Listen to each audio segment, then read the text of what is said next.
one of the top real estate agents in the entire state of South Dakota. I saw your governor on Facebook a couple days ago, Marcus. She was talking about something that was very interesting, and I appreciated it. Hottest governor in the country. I like her. She is sharp, and she's smart, and I like what she stands for, and so that was pretty cool. And she has appointed some highly skilled people in the education department out there in South Dakota, namely the Yoda of real estate, Steve Perkins. So yes, he has recently been appointed on the education board out there in South Dakota. How does he like doing that? Congrats, Steve. Yeah. He emailed me the other day. He's like, we were talking about just going back and forth about Minnesota and South Dakota, right? This whole thing about, and he's like, South Dakota's great. We got the best looking governor. We got the best people on the education board. He started talking about all that stuff. I'm like, yeah. Cheaper to license your car out there versus Minnesota. You got a lot of benefits. No window tint laws. I mean, no, we do have window tint laws. Well, I don't think they're strictly enforced though. And I think they're looser than Minnesota. Much looser. Yeah, much looser. I know, like the tint company's town, they always ask if you want to put like a carbon filter on your front window, and so and most instead people of having to buy those little unfoldable wraps every time you get out of your car on a scorcher like today, yikes. It is a cooker. One of the other things I love about South Dakota is when you turn 12 years old, you're required to carry a sidearm. And so I've always appreciated that part about South Dakota. So and you can chew tobacco when you're 10. You can drive pretty early in South Dakota. What is it, 14 you can drive? I think I want to say like 13, 14, you can start getting like your permits and farmers permits. And you're fully licensed by like you're 15 years old. That's pretty wild. Which is a trip, right? You'll be driving around and around town and you'll look over the vehicle next to you and you're like, that's a kid. And two, they have to be sitting on books of some sort. Because there's no way that kid's big enough to look over the steering wheel, but it's good. It's a great it does work. All right, folks, what are we talking about today? We're going to open up the text lines. You can text in your questions to 612-234-7585. That is our real estate hotline number. You can connect with Marcus, Mike, myself, all of our fantastic partners 24 hours a day, 7 days a week. We will get you to any of our partners. And then if you have questions at all during the week, you can text in those as well. On Facebook and YouTube, that's where we are live every week, noon on Wednesdays. You can ask questions, make comments, and then, of course, we'll be syndicated and podcasted through all the different platforms after the show as well. Our website, again, best way to get a hold of us anytime, ushometalk.com. It's brand new, only a few weeks since we launched it. It took way longer to launch than we like, but that is sometimes how it goes with technology, especially if I have anything to do with it. It typically adds time to get it going. Yes. So yes, Orson will agree with that. So. Hey, before we get into our topic here, Evan, so quick question. You add a 14-year-old licensed driver to your car insurance policy. How does that change the game? And is that different than adding a 16-year-old? Like Minnesota, you got to be 16 to have your license. South Dakota, if you can get it at 14, does a 16 and a 14-year-old have different costs adding that type of driver to your policy? I'm going to tell you what. It's going to be bad regardless. Oh no! Okay. Who's got some teenagers coming up? Jason. Mm-hmm. Well, Taya's out of her teenage years, of course, but I do remember when we got her insured, and I was like, oh my goodness! Like we just added one to Overson's policy. Yep. Yeah, it adds. So I think when she first got her license, our cost for her insurance was a fair amount more than Liz and mine combined. Cool. So I mean, which makes sense. I mean, you got a brand new driver, hardly any experience. Her insurance is, because she's 21, almost 22. I think it's pretty reasonable right now. But yeah, when they turn, and males are more expensive than females drivers, and especially when they're younger. Because why? Because males they take different risks than females do typically, and so they're not as safe historically. What if you identify as a female? Yeah, that's a whole topic we're not going to go into on this show. Evan, can I get an insurance break if one of my sons, when they get old enough, they identify as a female? Can I get an insurance break on the car insurance? You can address it. You can address it at that time. Okay. Interesting question. Interesting question. All right, what do we got here? They identify only while driving. He identifies as a perfect driver. Can we get an insurance discount? Yeah, that's someone who has like 15 accidents. Does that work like that, Evan? Nope, it does not. No. We got a question. Britt Nelson just sent in. How often does it happen when you make enough money for a house, then a year after you buy it, the income decreases and you can't afford that house anymore? Really good question. And so, and Mike, I think you can talk to the qualifying part of it as far as being approved for that loan. But, Britt, things happen. People lose their jobs. There's medical expenses that come up from, something that happens. There's all sorts of things. You got COVID. Yeah, you got COVID. The country shuts down. You know what I mean? Your industry shuts down. Yes, all those things. So it happens, and it happens. It happens all the time.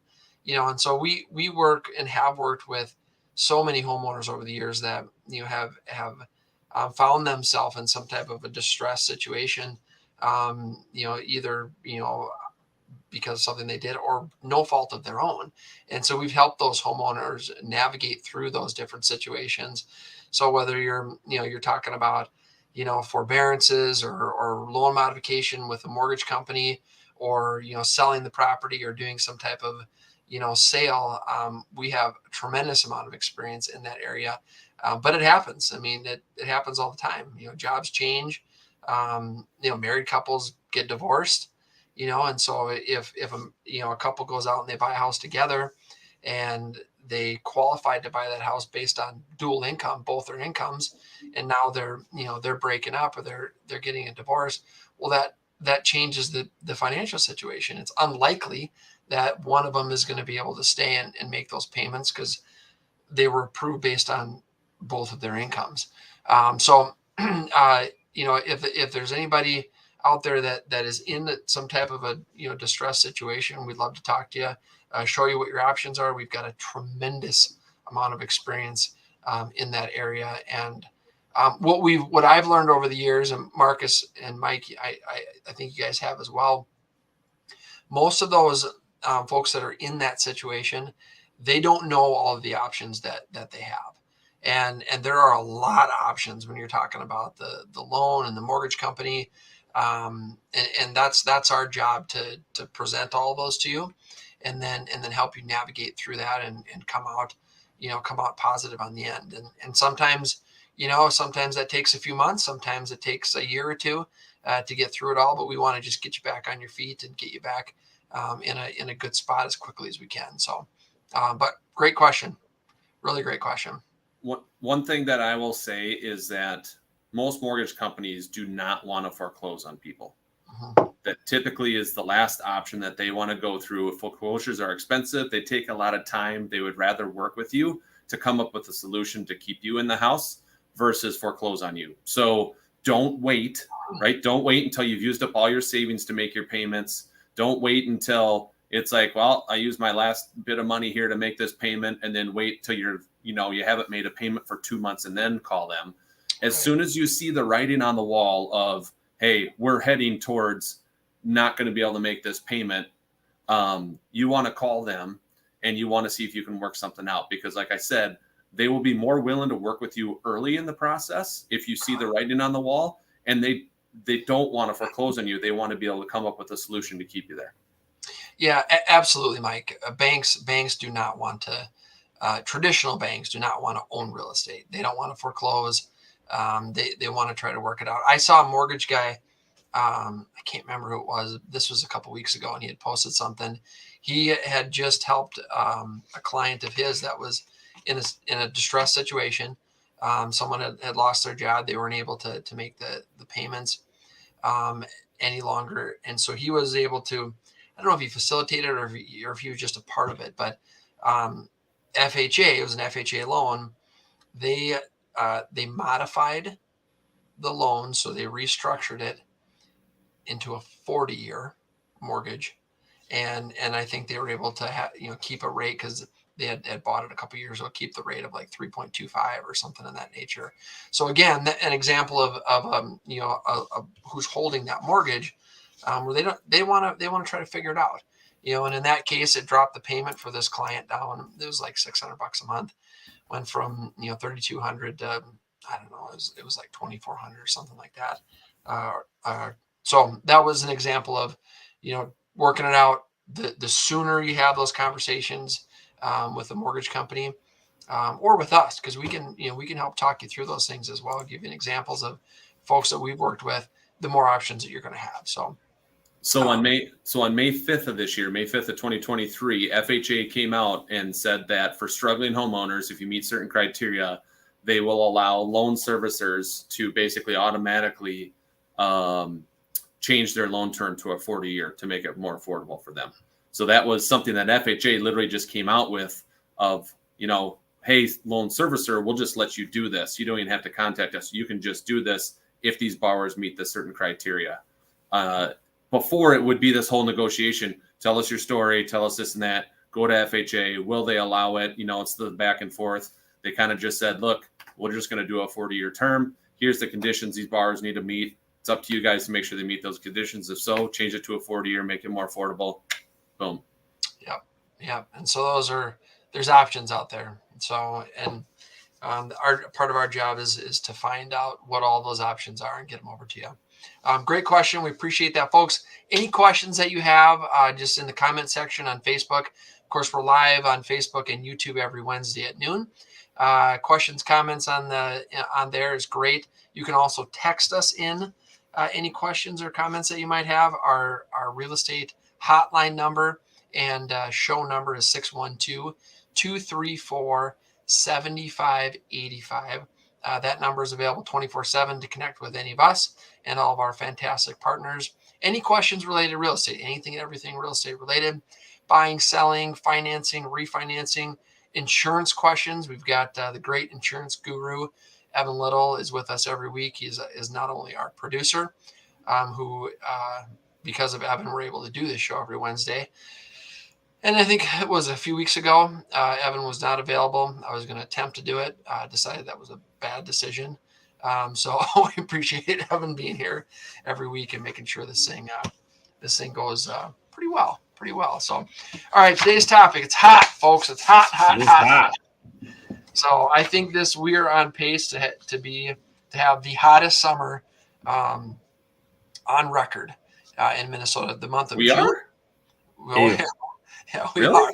Month of June was the second or third hottest on record in Minnesota, and if we keep at this pace, we could have a record by the end of the summer. So it is. And we did have some beautiful weeks there prior to this heat wave coming in.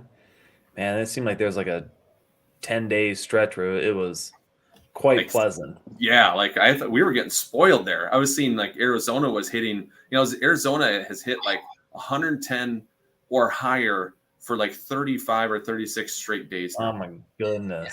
Yeah, it was. Yeah, the or higher is key. 119 on the regular. Yeah.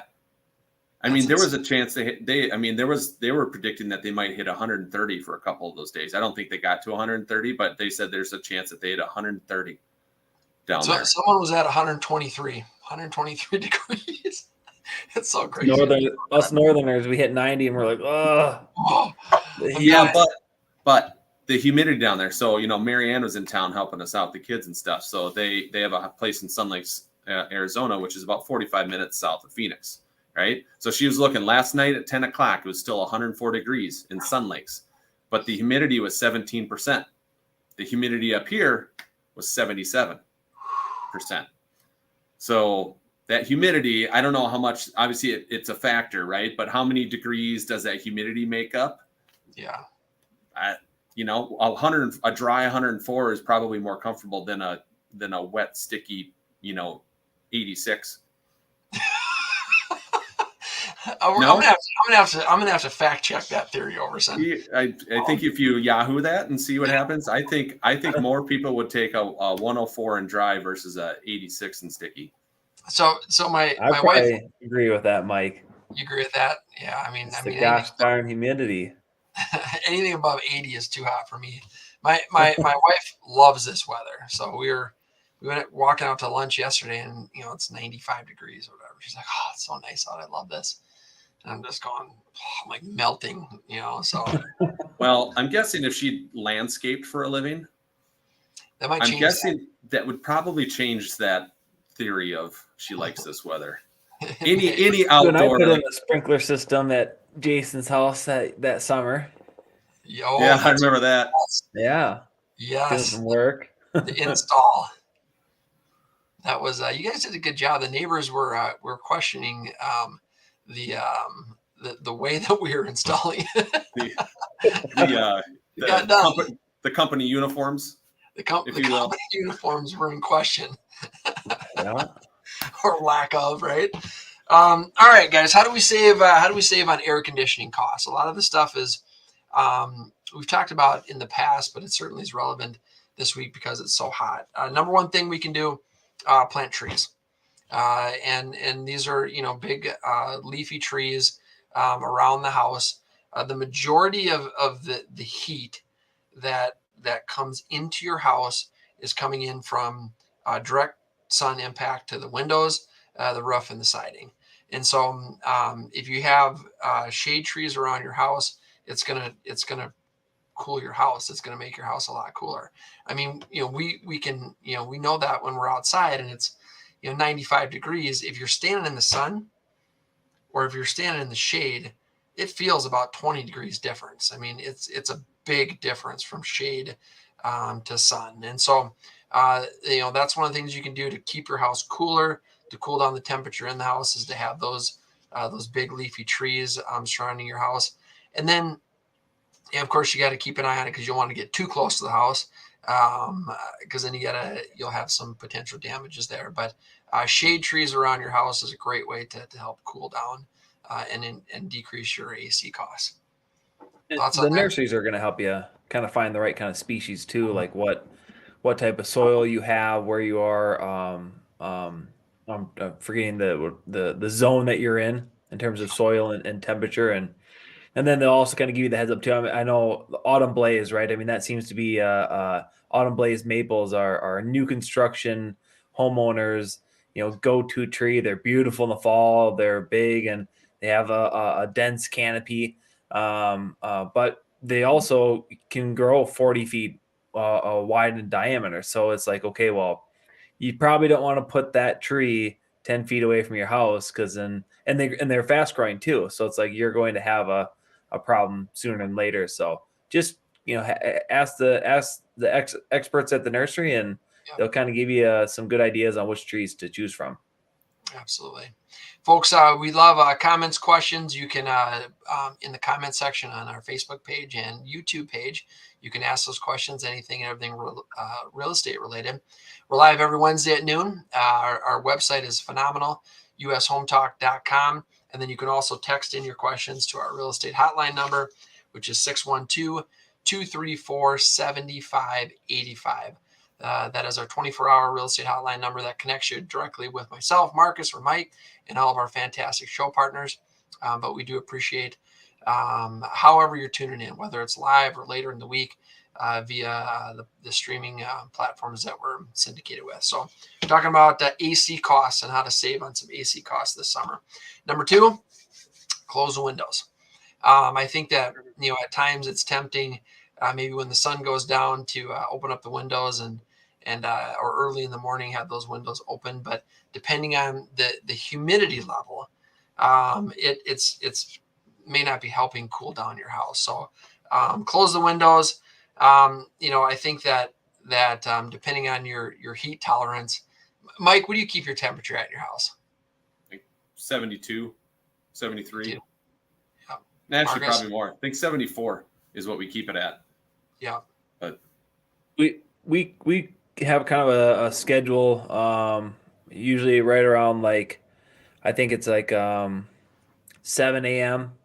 It'll jump up to 74, and it stays at 74 throughout the day because nobody's home, and it stays there until 5. My wife, that's about the time when she gets off work, and that's about the time when I'm picking up kids as well. So we usually don't get home until after 5, and so then we at 5 o'clock it drops down to 72, and it holds that for a couple hours, and then I think it's 7:30 or 7:45, then it drops down to 69. So So that's a good sleeping temp, 69. yeah, isn't that what 68 is ideal, or that's where you get the best REM or something like that?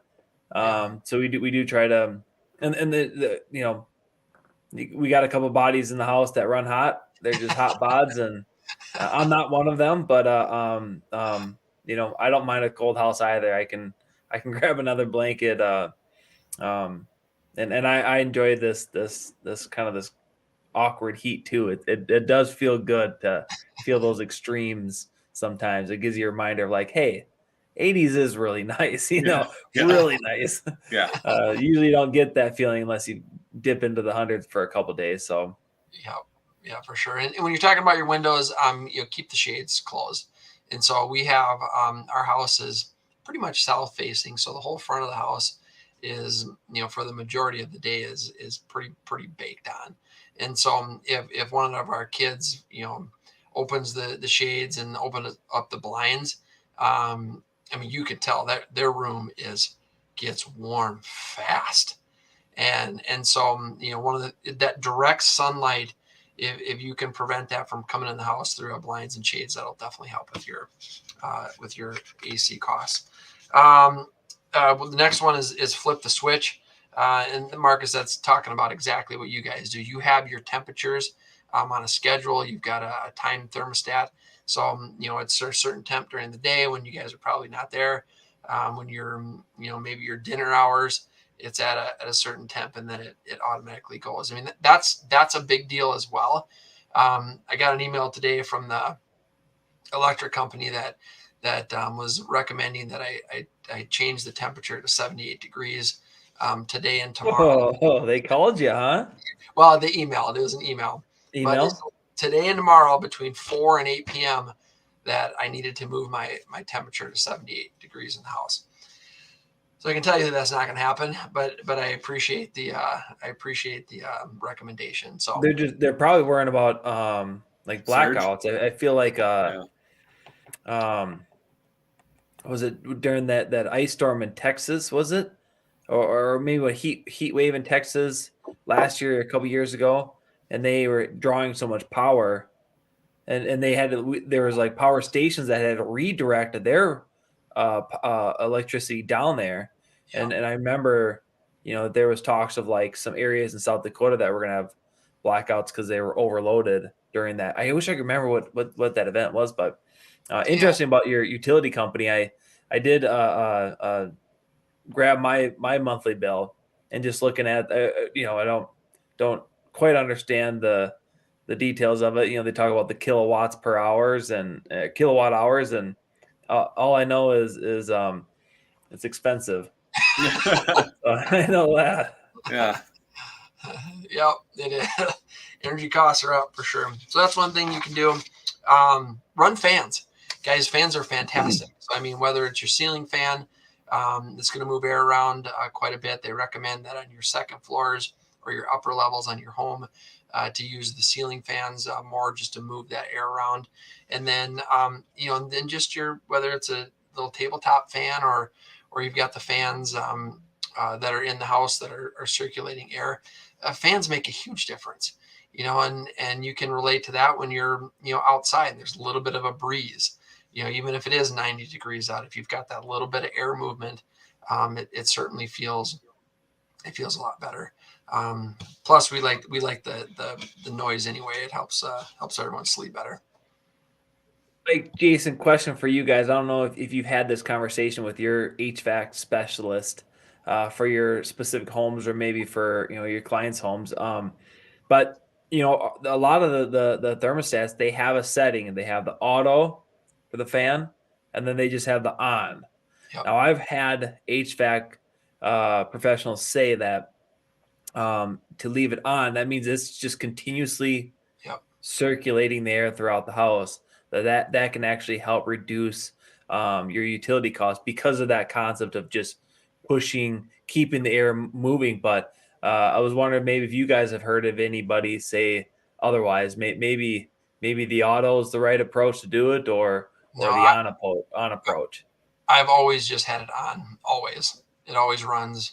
Every house that I've ever lived in the fan is constant. So it's moving air and circulating air throughout the house. I mean, the biggest thing, the cost of that is minimal, because I saw some data on the cost, and it's very, very minimal. But we do change our air filters probably monthly because of that, because they do tend to get a little dirtier quicker, which is good because you're just you're filtering out some of those things. But we keep it running all the time. Same thing. I've had the HVAC person tell me just leave it on. Yeah. Which kind of surprised me too. Yeah, that's what. Yeah, it surprised me too. That's what most of them, I think, say. From what I hear, is they say just leave it on. I mean, one thing we do is, our basement's super cold. Right? So we got a 2-story. We got the basement down in there in the ground. It's a walkout. You don't need any air conditioning for the basement at all. So what we do in the wintertime, or in the summertime, is we basically just close all the vents there. You know what I mean? We do have a 3-zone HVAC system on there, so we can kind of run each zone. They each have their own thermostat, but it still will push air through those vents and stuff, even if the air conditioning's not running and stuff. So we'll actually just close most of those vents, almost all the vents downstairs, and push more of that cold air then to the main level and to the upstairs, and it seems to make a noticeable difference. Now, with that being said, if you are a first-time home buyer, and don't be mistaken with your cold air return duct and your registers for the forced air. You don't want to be blocking those. That's what helps the air circulate and the cold air go downstairs and get pushed back through the venting. So, just know there's additional registers throughout the house and the cold air return ducts, and you want to keep those open. Yeah. Don't duct tape them closed. Yeah. Right. And that's actually next on our list is chill in the basement. Spend some time in the basement. Mike, we do the same thing. We close most of the vents in the basement. The basement's always cooler than the rest of the house. And so it's a great place to, if it is warm and you just want to cool off a bit, go hang out in the basement. And, again, we recommend you don't open the windows in the basement, but it's a great area to get a little bit of relief. So you got your gym in your basement, don't you, Mike? Mm-hmm. So you spend a lot of time down there. Yep. It's like, if I'm going to be down there, might as well work out. You don't do legs very often though, do you? No, I do a lot of forearms, neck exercises. Neck. Yeah. I got that helmet that Swanee had in the old weight room back in high school that he welded that metal rod in the top, and then you could stick a weight on there and clamp it on, and then you could sit there and do your 4-way neck. A lot of that. Yeah. You love that. You like to watch scenes from Night at the Roxbury and kind of do those. Yep. Exactly.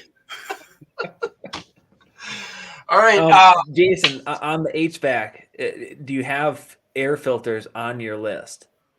Mm-hmm. I did have an HVAC guy company, again, kind of the same conversation about having the fan on or auto.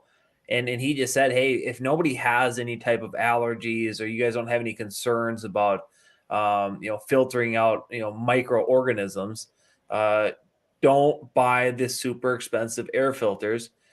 Get the cheap ones, the fiberglass, the ones that look blue. They're the cheapest. you have to replace them every 30 days. They don't have that extended 3-month filter, the 6-month filter. And you just talked about how that allows for your AC unit can work significantly less because it's pushing the air easier through the filter. So that is something too where don't if you don't need those type of filters, not only can you save money by buying the cheapest ones they're actually best for your HVAC units anyways. Yeah, we do that. We buy the less expensive ones and then just change it more often. So I think that works good. If you're going to cook, you want to save some money in your AC, avoid using the oven and the stove in your house, especially the oven, because that will heat up the kitchen and create an extra heat that you can avoid. We recommend using the grill. Marcus and Mike and Evan, you guys are all grill masters. So I'm sure this will be an easy one for you guys to do.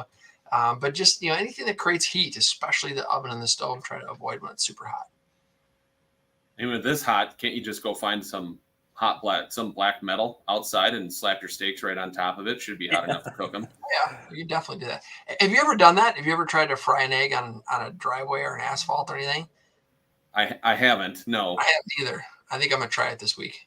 There was a guy though that I was watching that my boys get into these YouTube videos, like camping videos, right? So like how to survive camping wise. He was up in Alaska and he wanted to cook burgers for his family, and they had like an 1.5-hour drive. So he took the burgers and all this stuff and he wrapped it in tin foil and he stuck it in his engine compartment and drove down the road for 30 minutes and stopped, pulled it out, and they were cooked.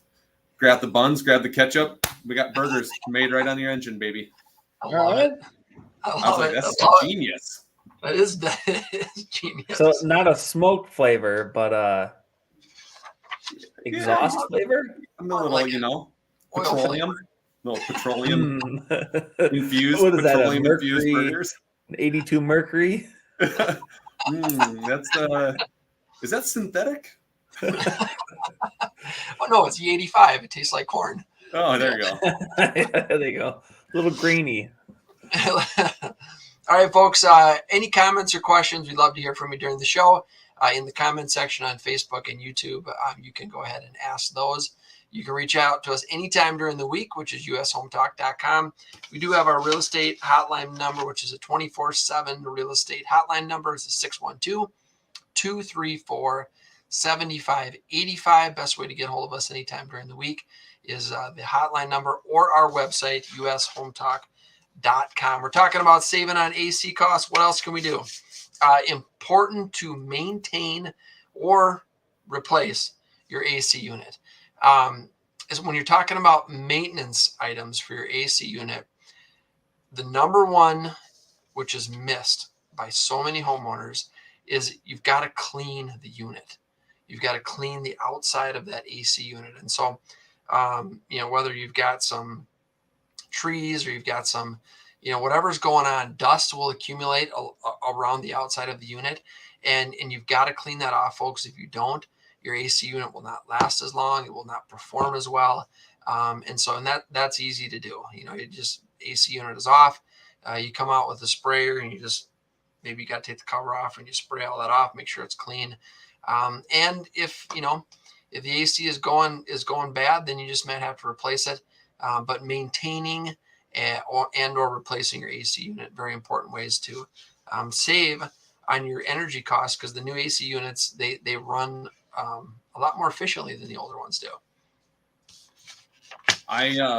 Those willow trees that in every spring that have those little white thingies float around all over Minnesota. Cottonwood. You guys know what I'm talking about? Is that cottonwood? Yeah.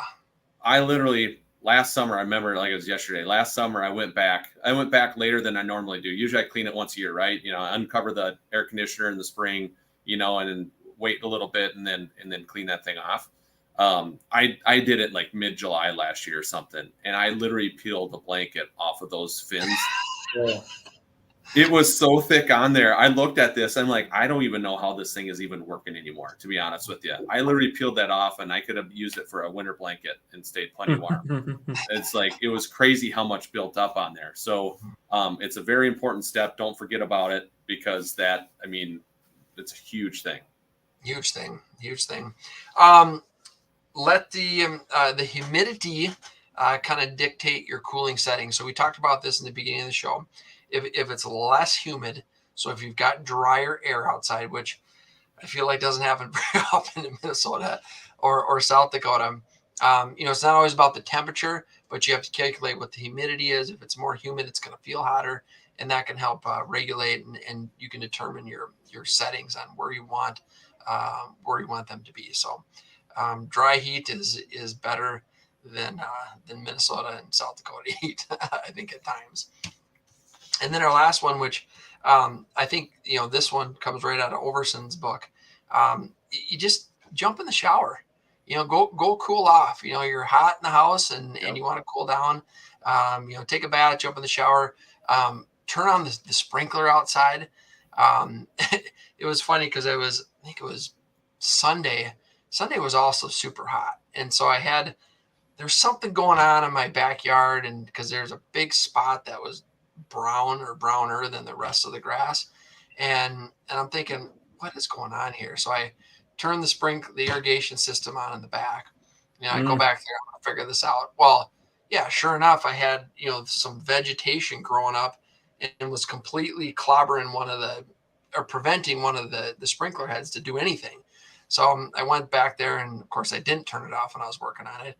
So I'm fixing it, and water spraying all over the place, and I'm getting all wet, but immediately I was cooled off, and so I finished working outside, and I was a little bit wet from the sprinkler system, which I'll say that Marcus and my father's, that's always his recommendation, because he's worked outside his whole life, is you just, get a little wet, get your head wet, pour some water over your head, but that will definitely help with helping out with how hot you are. So.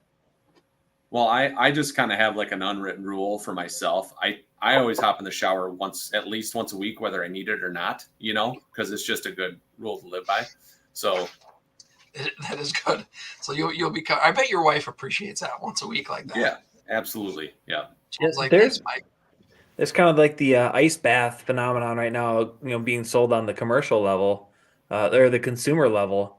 And there's some science to back it up in terms of the health benefits that your body gets, when you do take a cold shower.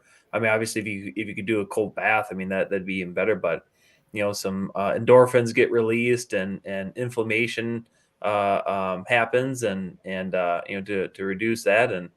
And so, it may not be the most pleasant immediate experience, but there's some studies that are coming out that it's good for your body. So once you get out, you kind of feel better, you're happier, you're sharper, you're energized, and obviously you feel cooler too. So that definitely works. So our daughter Tanian, I remember when I had her getting her first ice bath, she's probably, it was close to 10 years ago. She's probably 12. We were at a national track meet, and her legs were feeling tight, muscles are feeling tight. I'm like, we got to get you an ice bath. So I went back to the hotel, filled up the tub with cold water, and then brought in about 15 buckets of ice. And she's done that, since, for the last decade. So you're right, Marcus, there's some huge health benefits, especially for athletes and recovery and those sort of things. Plus it's kind of fun to watch someone go into the ice bath and see the reaction on their face. Yes, it is. That's always good. Folks, I was going to say, in the last one, right, if all else fails, right? So all these tips we're giving you, if it's just not working and you don't see your bills getting reduced, that's when you just shut your AC off and you go hang out in Walgrave's basement. Yep. Everyone's welcome. Yep. Just go in there, hang out for a few days. No big deal. He's fine. We'll bring snacks down and yeah, watch some movies.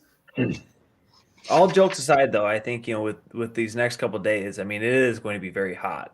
Yep. And it, not all of us have ACs. So if you are in one of those positions, like you said, Jason, Box fans are affordable. You can pick those up for cheap at the big box stores, your hardware stores. Just be safe the next couple days. Stay in the shade, and do what you need. Whether it's get a rag wet and lay that on your neck or your head or whatever it might be. So be safe for the next couple days. It's gonna be hot. It's going to be hot. Folks, we appreciate you tuning in. Best way to find us, of course, is our website, ushometalk.com. We're live every Wednesday at noon via Facebook and YouTube. And then, of course, on all of the streaming platforms, you can catch us anytime during the week. Our real estate hotline number is 612-234-7585. Our website is ushometalk.com. We appreciate you tuning in. Hope everybody has a fantastic week. And be safe and stay cool.